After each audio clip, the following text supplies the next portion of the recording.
Salmo 59, Salmo de Davi. Nós vamos ler, eu convido os irmãos a colocarem em pé mais uma vez. Eu sei que você sentou, levantou, mas é uma forma também de movimentarmos e de servirmos ao Senhor com a nossa vida, né? E quando eu vi o pastor Marcelo aqui sentado e tendo que pregar sentado, não é? Aí deu mais vontade de falar assim: levanta, senta, com a igreja. Para agradecer a Deus que tem preservado a nossa saúde. Louvado seja o Senhor. Salmo 59. O título hoje, meus irmãos, é A Lenta Dispersão dos Inimigos. Salmo 59. Diz assim: ao mestre de canto, segunda melodia, não destruas, hino de Davi, quando Saul mandou que eles sitiassem a casa para o matar. Livra-me, Deus meu, dos meus inimigos.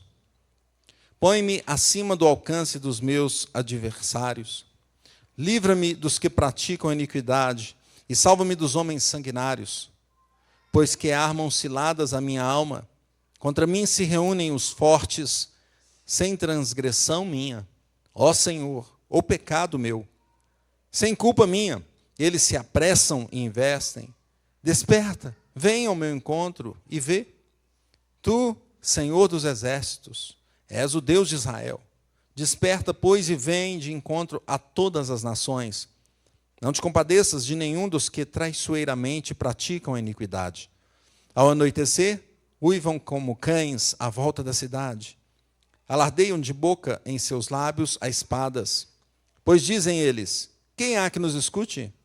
Mas tu, Senhor, te rirás deles, zombarás de todas as nações. Em ti, força minha, esperarei, pois Deus é o meu alto refúgio. Meu Deus virá ao meu encontro com a sua benignidade. Deus me fará ver o meu desejo sobre os meus inimigos. Não os mates, para que o meu povo não se esqueça. Dispersa-os pelo teu poder e abate-os, ó Senhor, escudo nosso. Pelo pecado de sua boca, pelas palavras dos seus lábios, na sua própria soberba sejam enredados e pela abominação e mentiras que profere. Consome-os com indignação, consome-os de sorte que jamais existam. E se saiba que reina Deus em Jacó até aos confins da terra. Ao anoitecer, uivam como cães à volta da cidade. Vagueiam à procura de comida, e se não se fartam, então rosnam. Eu, porém, cantarei a tua força. Pela manhã louvarei com alegria a tua misericórdia, pois tu me tens sido alto refúgio e proteção no dia da angústia. A ti, força minha, cantarei louvores, porque Deus é meu alto refúgio, é o Deus da minha misericórdia. Glória a Deus. Louvado seja o Senhor. Feche teus olhos, clame ao Senhor para falar contigo.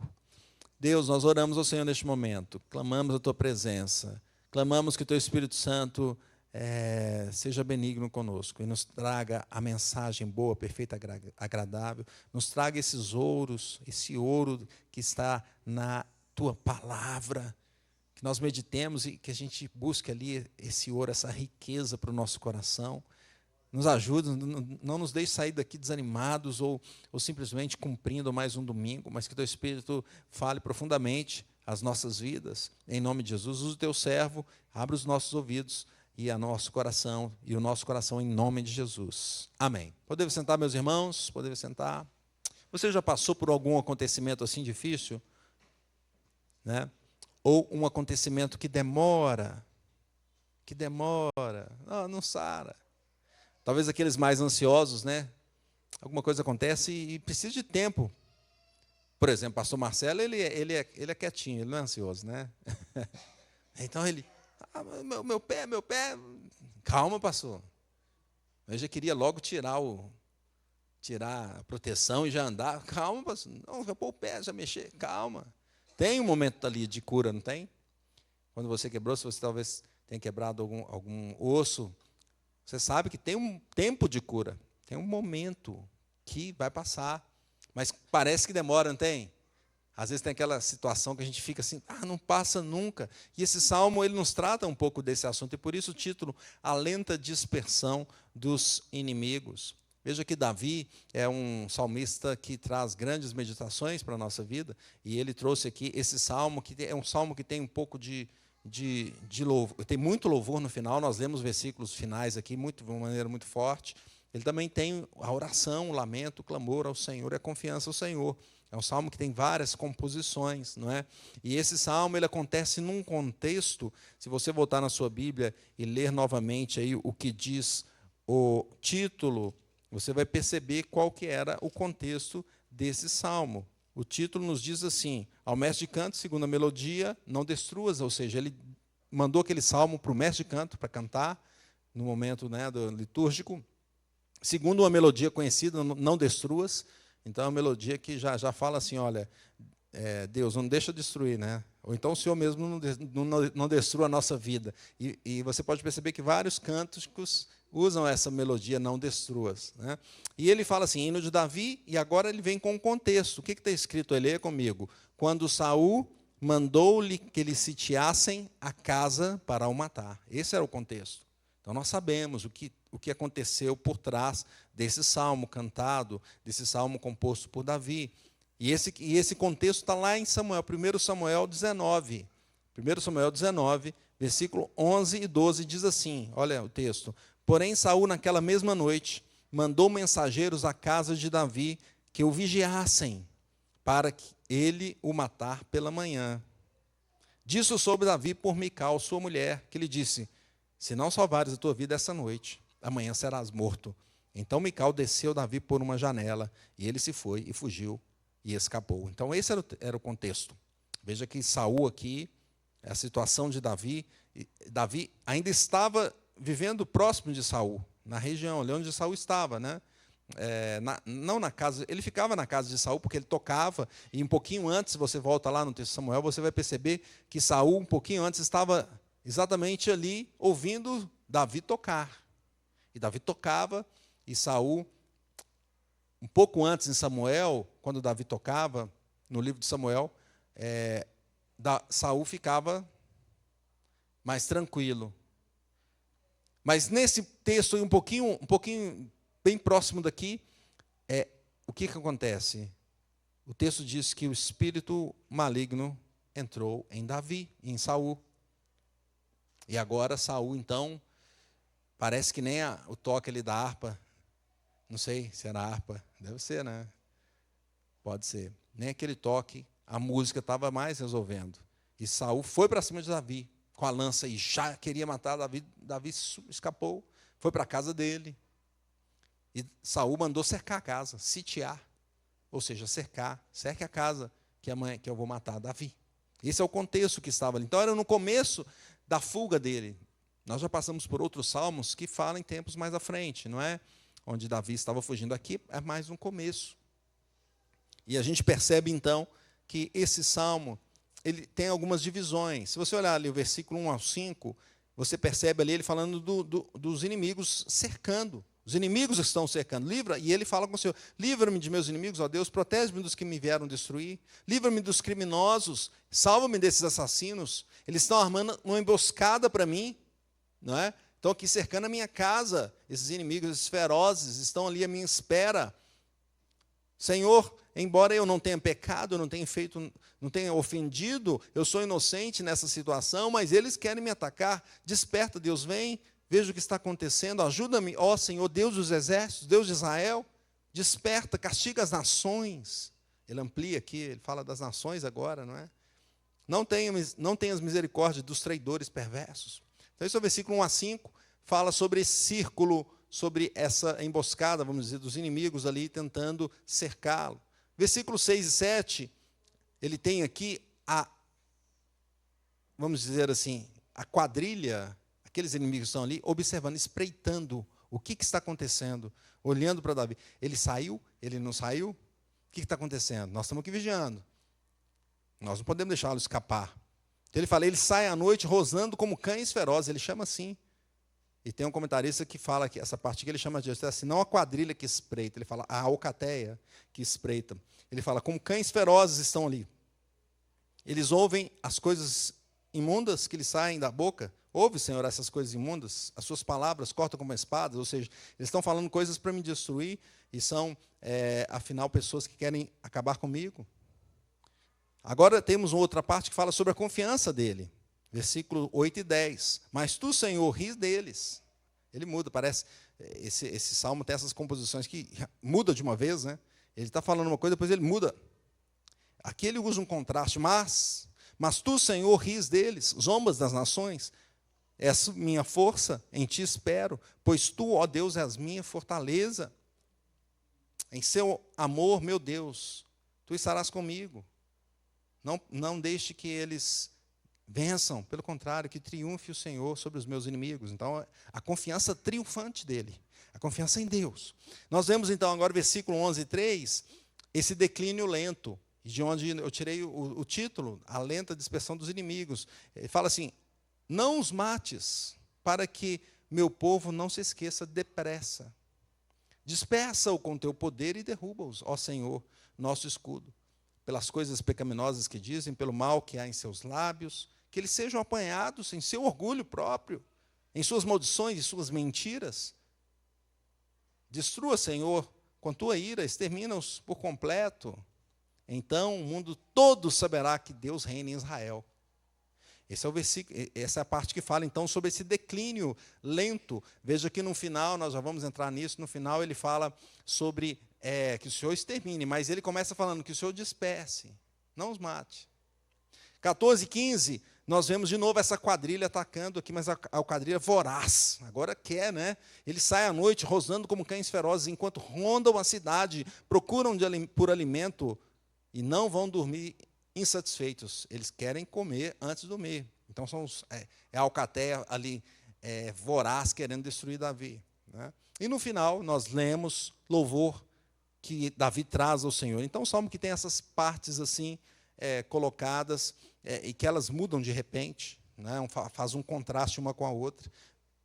E nós podemos perceber que esse salmo fala que o Senhor dispersa os inimigos sitiadores. O Senhor dispersa os inimigos sitiadores. E como que a gente vê isso, então? Em primeiro lugar, vê o problema de Davi. Qual que era o problema? Ele estava cercado.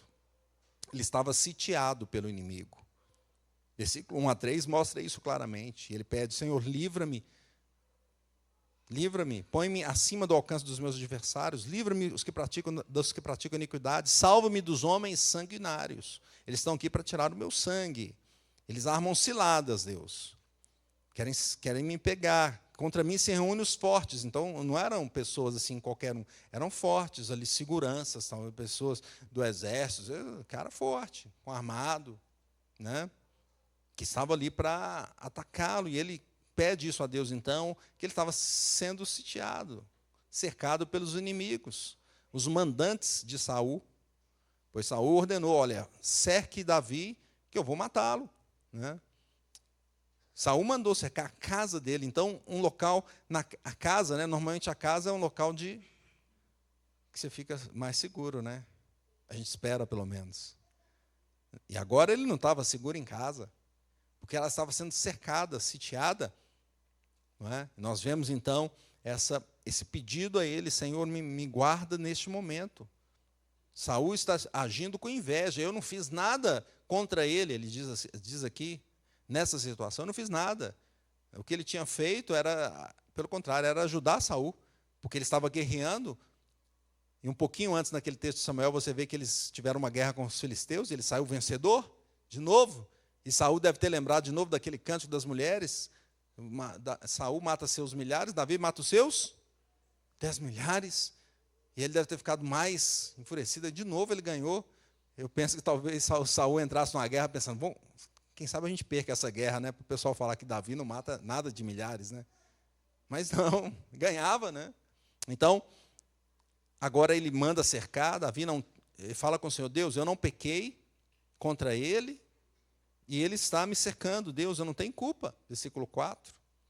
Se apressa, Deus, a me proteger, me guardar, desperta, vem ao meu encontro, eles me rodeiam como um cão raivoso, não é?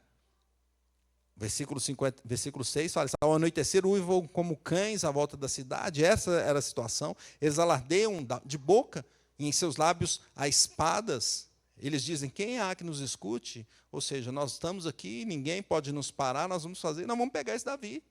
Essa a situação. Esse era o problema, era o cerco a Davi. Não é?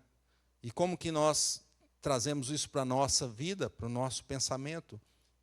Qual o problema que nós enfrentamos muitas vezes? Nós também ficamos encurralados algumas vezes, não?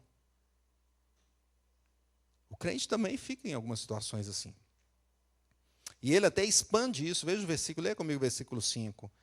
Diz assim: Tu, Senhor, Deus dos exércitos, lê comigo, és o Deus de Israel. Desperta, pois, e vem de encontro a todas as nações. Então, ele, agora nesse versículo, ele está trazendo até ao nosso pensamento de hoje, não é? Porque ele expande. O problema era dele, estavam perseguindo só Davi. Por que ele coloca aqui para todas as nações? Ele está dizendo, olha, esse é um problema que os crentes vão passar no mundo também. As nações também vão perseguir os escolhidos de Deus no mundo. Também vão cercá-los, sitiá-los, vão deixá-los encurralados. E quantas vezes nós nos sentimos assim? Quantas vezes nós nos sentimos como o versículo 14, ao anoitecer, uivam como cães à volta da cidade, não é? Eu fico imaginando essa cena, Davi ali preso, ou então você, nós ali numa casa cercada por cães ferozes, raivosos, que vão nos pegar. Mas os cães são piores que cães, porque são homens que pensam, pessoas que vão ali para realmente nos destruir e nos matar. Tem alguns filmes que passam isso na gente, né? Tem um filme, me lembro, tem vários. Tem uma pessoa na casa e está ali cercada, as pessoas tentando entrar. Tem um que é um quarto, tem um quarto de proteção, não é? A mulher fica lá, ela é a filha dela e os caras estão tentando entrar de qualquer forma no quarto. Então, Davi, aqui, nessa situação, o que eu faço? Não é? E os inimigos, então, nos rodeiam. Veja que Pedro diz isso, 1 de Pedro 5,8, sede sóbrios e vigilantes. O diabo, vosso adversário, anda em derredor como um leão que ruge procurando alguém para devorar. É parecida essa cena, ele andando ao derredor, ou seja, está aqui cercando, né? Está cercando para nos pegar, para me pegar. E era essa situação de Davi, é essa situação que muitas vezes nós estamos. O diabo, ele não está de brincadeira. Ele veio para matar, roubar e destruir. Essa é a realidade. Às vezes a gente pensa, é uma brincadeirinha. Não é. Quantas vezes também nós somos cercados pelo sistema mundano. O mundo nos cerca, nos colocando em dificuldades. Não é? Me lembro uma vez que, quando eu ia começar a trabalhar, aí alguém falou sobre, que às vezes a pessoa está lá com o patrão, pede para mentir no telefone, né? Fala que eu não estou, né? Aí falou, mas crente, como é que eu vou fazer para mentir? É uma situação que o mundo coloca, não é? Te coloca ali, e agora? O que você faz? Ou então você vai trabalhar num lugar onde você tem que ser, né? Tem que fazer alguma coisinha ali para dar certo. Mas como uma coisinha? Eu vou lá vender. Não, você tem que contar um pouquinho mais. Esse produto faz isso ou faz aquilo, o nosso serviço é de top de linha. Top de linha. Né? Um dia desse eu estava assistindo um apresentador que faz muita propaganda, né, no programa dele. Toda hora propaganda. Né? Eu estou lá querendo ver o esporte, não vou falar qual apresentador que é, né, mas estou lá vendo o esporte, querendo ver o esporte, e ele, vou te dar um recado. E mete um recado lá. Né? E ele fala como se fosse dele, assim, né? Porque isso aqui é o melhor que existe, não tem outro igual. Eu fico, meu Deus. Que é assim, assado, e leva lá em cima, né? Aí um belo dia, uma dessas empresas aí deu cano na praça. E um monte de gente perdeu dinheiro lá, investiu dinheiro e perdeu, né? E aí? Como é que fica a situação, não é? E a cara dele continua lá falando de outras empresas. Quantas vezes o mundo nos coloca em situações onde nos força e nos cerca e fala, e agora? Você mente ou você não mente? Você faz o certo ou você faz o errado? E quantas vezes também nos cerca o próprio desejo da nossa vida? Hebreus 12:1 diz assim, portanto também nós, visto que temos a rodear-nos por tão grande testemunho, nuvem de testemunho, aí ele diz assim, desembaraçando-nos de todo o peso e do pecado que tenazmente nos assedia, corramos com perseverança a carreira que nos está proposta. Então esse texto está dizendo que o pecado está tenazmente, ou seja, fortemente, a todo momento, querendo nos embaraçar. Ele fala assim, nos desembaracemos, ou seja, nos cercar, nos sitiar. Quantas vezes nós não estamos assim também? O crente também fica encurralado. O crente também fica sitiado, cercado nesse mundo. Problema de Davi, problema dos nossos dias. Qual foi a solução? Qual é a solução dada nesse? A solução é que o Senhor dispersa os inimigos lentamente. Nesse salmo ele mostra assim: o Senhor dispersa os inimigos lentamente. Leia comigo o versículo 9 e 10. E veja o que diz o texto.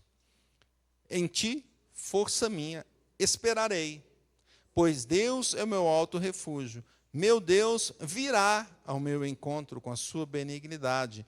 Deus me fará ver o meu desejo sobre os meus inimigos. Percebe como aqui ele está usando nessa tradução, porque o hebraico, dependendo da tradução, você coloca no futuro ou coloca em outro tempo verbal. Veja que nessa tradução o salmista está falando, olha, o tradutor está dizendo, farei, esperarei, virá o meu socorro. Quer dizer, Deus virá, ele não está aqui já, não é? Ele pensa assim, a gente pensa nesse sentido que vai acontecer, no sentido de uma espera. Ele diz, inclusive, esperarei em ti, força minha. Então ele tem a confiança no Senhor, mas ele tem a consciência também de que aquela situação, ela vai ser resolvida mais à frente. Não é assim? E vemos aqui que na história, Davi está exatamente nesse momento onde ele está fugindo da casa dele ali, e depois ele passa por várias outras coisas. Nós passamos aqui muitos salmos dessa trajetória dele, dessa luta dele, dessa fuga dele. Então, não foi assim, pá, Deus, faça, pá. Não é assim? Às vezes a gente quer assim, não é? Eu acho que Davi também, Deus, faça. Tem alguns salmos que ele fala assim, ele fala, Deus, desesperadamente, faça agora. Não é esse caso aqui. Esse aqui ele fala, esperarei. Deus fará. Deus virá. Deus é o meu refúgio. Ele é o meu alto refúgio. Mas ele virá ao meu favor. Né? Agora o versículo 11, olha que interessante. Leia comigo o versículo 11. Diz assim, não os mates para que o meu povo não se esqueça. Dispersa-os pelo teu poder e abate-os, ó Senhor, escudo nosso. Percebeu aqui? Ele está dizendo assim, não os mata. Por que ele não pediu? Deus, mata logo isso aí. Acaba com essa alcateia logo, com essa quadrilha. Podia ter falado assim, podia ter orado assim. Não ora aqui assim. Ele fala, pelo contrário, ele diz, não os mate. Então ele está dando essa noção, o texto está nos mostrando essa noção de que, a coisa vai acontecer de maneira paulatina, pausadamente, ou passo a passo. Não os mates, para quê? Para que o meu povo não se esqueça. Então, ele percebe que quando Deus age, e aqui de novo ele expandiu, né? Nós já vamos entrar no nosso problema aqui, mas aqui ele já está expandindo, ele fala, para que o meu povo, não é mais ele, para que é o meu povo, não se esqueça. Não se esqueça. Então nós vemos que Deus vai atendê-lo, mas vai fazer isso de forma paulatina, passo a passo, de forma progressiva. Derek Kidner comenta que ele pede apenas que o julgamento avance, sem se apressar, mas que avance até as últimas consequências. Então vai acontecendo, com paciência, com longanimidade, que nós devemos ter, que ele tinha, né? E nós já vamos entrar no nosso pensamento para os nossos dias. Vai acontecendo, progressivo. Deus virá, e Deus vai resolver. Então, a graça do Senhor, a solução para os nossos dias, o Senhor livra o crente no tempo certo. Vamos dizer isso. O Senhor livra o crente no tempo certo.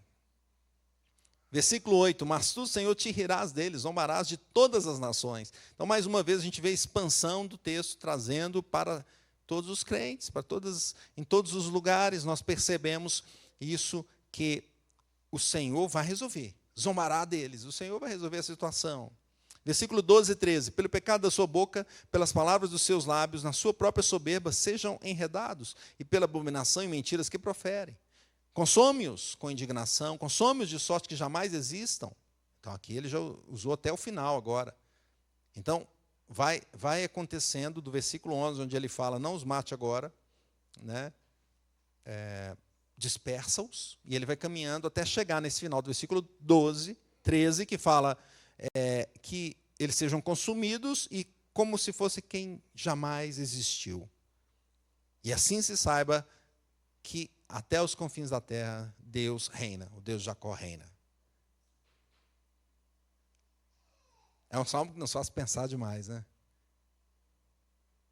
Esses versículos aqui ampliam a situação para a nossa vida, para a vida da igreja, e a gente percebe aqui Deus agindo na vida de Davi, na história de Davi, e como Deus age também na nossa história, na nossa vida, para que nós não nos esqueçamos. Derek Kidner fala isso, ele fala, o realismo para que o meu povo não se esqueça é bíblico, e em várias vezes na Bíblia nós percebemos isso, é tipicamente bíblico. Deuteronômio 8, por exemplo, fala assim, guarda-te, não te esqueças do Senhor teu Deus, não cumprindo os seus mandamentos ou seus juízos, né? Ou seja, não se esqueça, não cumprindo, você tem que cumprir, né?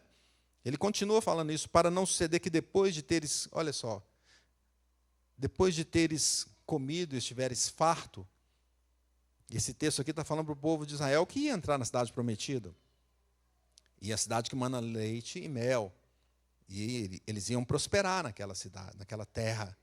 E ele fala assim, olha, guarda, para que você não esqueça, porque quando você estiver lá e estiver comendo do bem bom, em outras palavras, quando estiver tudo certinho, você está prosperando, né? Para que você, está tudo certinho, não preciso mais de Deus, tudo certo. E eu não sei se você observou, mas às vezes na nossa vida, essa é a tendência, quando nós estamos num momento onde estamos sitiados, cercados, nosso coração volta para Deus, a gente volta, Senhor, misericórdia, nos ajude, põe o joelho no chão, põe a boca no pó, como diz o pastor Marcelo, clama a Deus, Senhor, me salva. Aí Deus vai e faz um milagre, aí nós estamos bem, aí nós começamos a ir bem na vida, na família, e agora está tudo bem, tudo prosperando, está tudo certinho. Aí você começa a afastar de Deus, você não vai mais na igreja. Né? Você estava num momento difícil, você ia todo dia, quarta-feira tem estudo, eu estou lá. Grupo de crescimento, onde é? No Cascata. Onde é? Lá no Petrolina. Vou lá no Petrolina. Quinta-feira, tem estudo bíblico em Cascata. Eu vou lá, Rui. Não quer que eu toque lá?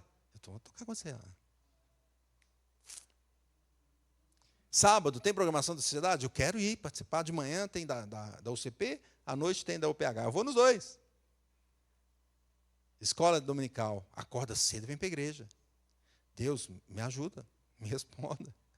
Preciso do Senhor, eu estou sitiado, Deus. Os inimigos estão me cercando. Culto à noite, presente, ceia do Senhor. Eu sou o primeiro a pegar o pão. Aí está indo tudo bem. Né? Aí prospera, aí pode até viajar para o exterior. Aí fala, eu vou viajar. Aí vai no exterior, domingo, podia procurar uma igreja, né? Um local, vou lá procurar. Não, vou ficar aqui no hotel, tá bom. Isso acontece com a gente, irmãos. Então, um salmo que nos dá essa puxada de orelha forte, porque Davi ora assim, fala assim, Deus, não os mate, dispersa-os lentamente, para que o teu povo não se esqueça. E muitas vezes Deus faz isso conosco. A gente passa por uma luta e Deus fala, não, fica aí mais um pouquinho. Deus, misericórdia, me salva. Calma. Né? Calma, para que quando você estiver lá na frente, você não se esqueça do que eu estou fazendo. Se você está vivo, é porque eu estou te mantendo vivo. Não é assim, irmãos? Às vezes a pessoa está, estou precisando de melhoria na área financeira, aí faz um propósito, vai lá e dá uma oferta, aí depois prospera, passa a ganhar 200 mil reais por mês. Aí olha assim, o dízimo 20 mil. Não, é muito, né? Aí, além dos 20 mil de dízimo, tem um bônus especial lá, porque ele prosperou muito, essa pessoa, né? Então, teve um bônus especial que pagou 1 milhão no final do ano. Dízimo 100 mil a pessoa. Quê? Então, Davi está falando, olha, Senhor, faz devagar, para que o teu povo não se esqueça. para que nós não nos desviemos quando nós estivermos bem. Então o Senhor livra o crente. Aí eu não coloquei livra lentamente, mas Ele livra no tempo certo. Porque, veja, a promessa de Jesus Cristo. Promessa de Jesus Cristo. Aconteceu lá em Gênesis. E eu fico pensando assim, se Adão e Eva já não estavam assim, quem será? Aí nasceu Caim e Abel. Qual dos dois que vai ser o Messias, que vai pisar nessa serpente? Ficaram ansiosos, né? Eu penso, né? Mas nenhum dos dois, pelo contrário, Caim matou Abel, falou, mas o que é isso? O Caim é semente da mulher ou de quem que é esse Caim? E se ele matou Abel, e agora? Cadê a semente da mulher? E aí a gente vê a história bíblica sendo progressiva. Deus também vai, não é assim que Ele faz? Ele anuncia Jesus Cristo. Primeiro que a gente já entende Jesus na criação, com o verbo, só depois João vai contar isso para a gente lá na frente, mas com o disse de Deus, e disse Deus, haja luz. Aí João lá na frente fala, ó, o verbo já estava lá, a palavra já estava lá, não é? Aí depois ele dá outro indício em Gênesis 3,15, dizendo que viria um que ia pisar na cabeça da serpente. Mas a palavra do Senhor vai sendo progressiva. E Deus vai cuidando de nós e mudando a nossa vida para que a gente não se esqueça do Senhor. Mas isso é o tempo certo. Não é lento para a gente, porque a gente quer agora. Não é? Igual o pastor Marcelo falou, não, eu quero andar agora. Calma. Tem um tempo certo. Gálatas 4:4 diz assim, vindo, porém, a plenitude do tempo, olha que texto maravilhoso. Vindo, porém, a plenitude do tempo, Deus enviou o seu Filho, nascido de mulher, nascido sob a lei. Que maravilha. No tempo certo. Alguém falou, mas está demorando demais. Provavelmente o povo de Israel ficava assim, vai demorar. Cadê? Já passou, tantas gerações se passaram e não veio ainda. E Paulo diz, na plenitude do tempo. Então Deus cuida de nós, meus irmãos. E Ele faz no tempo certo. Ele nos livra no tempo certo. Ele vai trabalhando no nosso coração. É igual assim, quando você vai fazendo... Eu não sou bom na cozinha, né? A Vilma até brincou esses dias aí. Eu faço nada na cozinha, né? Até um ovo se fritar, eu não consigo, sei lá. Então... Mas tem o tempo certo, tem aqueles que são bons de cozinha aí, o bolo lá tem um momento certo. Se você passou um pouquinho, se você desligar antes, o que vai acontecer? Também. Não vai dar certo. Deus sabe o tempo de todas as coisas, irmãos. Não só do bolo, da receita, de todas as coisas. Jesus veio no tempo exato, no tempo certo. Jesus conhece a sua vida, o seu coração, o que você precisa, antes que você fale. Antes que a palavra venha à boca, e você está decorando o Salmo 139, você sabe disso. O Senhor já sabe a palavra toda, já sabe a frase inteira, o período todo, os verbos que você vai usar. Ele conhece o seu coração profundamente. Ele age na sua vida no tempo certo, nem antes, nem depois. Porque essa cura que Ele está fazendo não é uma cura que vai ficar por um pouco tempo. A cura do nosso coração é eterna. O Senhor está mudando o seu coração para viver eternamente com Ele. Então, concluindo, o Senhor nos livra das nossas angústias, das nossas aflições no momento certo. A forma e o tempo que Deus usa para nos abençoar nos faz lembrar sempre dEle, de forma que o Espírito age em nossas vidas de forma permanente, de forma eterna. Então, como veremos, em primeiro lugar, viveremos confiando em Deus. Calvino diz nesse salmo a linguagem que nos ensina que devemos acreditar na capacidade de Deus de nos libertar, mesmo em situações de emergência, quando os nossos inimigos têm uma grande vantagem, uma vantagem esmagadora, o Senhor pode fazer muito mais. Não importa a sua situação, não importa.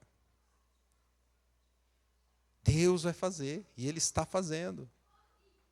O Senhor pode mudar qualquer situação. Quando chamaram Jesus para ir até Lázaro, falou, Jesus, vai logo. Jesus saiu correndo para ir? Não. Jesus foi no tempo dele, demorou ainda, falou, não, vou ficar mais uns dias aqui. Mas por que, Jesus? Porque essa morte é para a glória de Deus. Essa doença, né? Ele não falou mais, essa doença é para a glória de Deus. E ele chegou lá, certamente quem viu Jesus lá já falou, está atrasado, né? Se trabalhasse em logística estava complicado, né? Chegou atrasado, já perdeu tudo. Já. Cadê onde que ele está? Está lá no túmulo, já colocaram a pedra, não tira a pedra. Não, Jesus, como tirar a pedra? Tira a pedra. O Senhor faz no tempo certo para que o nosso coração realmente fique firme com Ele. Confiamos nele. Segundo lugar, irmãos, viveremos em oração contínua. Clamamos ao Senhor, dia após dia. Estamos cercados de dificuldades, clamemos ao Senhor. Davi orou e o Senhor livrou no tempo certo. E Deus também faz isso. Eu não sei se você tem essa prática, mas muitas pessoas anotam num caderninho de oração um pedido. E põe lá. E depois coloca a resposta. Vai acompanhando sempre. Depois põe a resposta. E se você fizer isso, você vai ficar abismado. Nossa, Deus fez isso aqui? Fez. Não, mas eu pedi isso aqui tem tanto tempo. E Deus fez. Eu tinha até esquecido. Deus fez. Ore continuamente. Nós temos ali um momento do cantinho de oração. Ore continuamente. Temos os grupos de crescimento que se reúnem para orar. Orem continuamente. O Senhor está a nos ouvir e Ele está trabalhando para atender os nossos pedidos para a glória dEle. Confiemos no Senhor, clamemos ao Senhor continuamente. Terceiro lugar, meus irmãos. Terceiro lugar, nós tiramos do próprio Salmo essa aplicação. E são os 2 últimos versículos. Essa situação toda nos leva a louvar a Deus, a bendizer o Senhor. Versículo 16 e 17, leia junto comigo esses 2 versículos mais uma vez. Diz assim: Eu, porém, cantarei a tua força, pela manhã louvarei com alegria a tua misericórdia, pois tu me tens sido alto refúgio e proteção no dia da minha angústia. A ti, força minha, cantarei louvores, porque Deus é o meu alto refúgio, é o Deus da minha misericórdia. Louvar o Senhor, bendizer o Senhor, Ele é digno de toda adoração, Ele está transformando a igreja dEle. Veja que ele usa esse contraste aqui no início, né? Eu, porém, várias vezes nesse salmo ele faz um contraste assim, não é? Mas, tu, Senhor, eu, porém, ele está mostrando que a situação está aí, contudo, tem mudança, e é o Senhor que faz essa mudança, então Ele é digno de louvor, Ele é digno de adoração. Foi por isso que Jesus se entregou naquela cruz, para que houvesse mudança.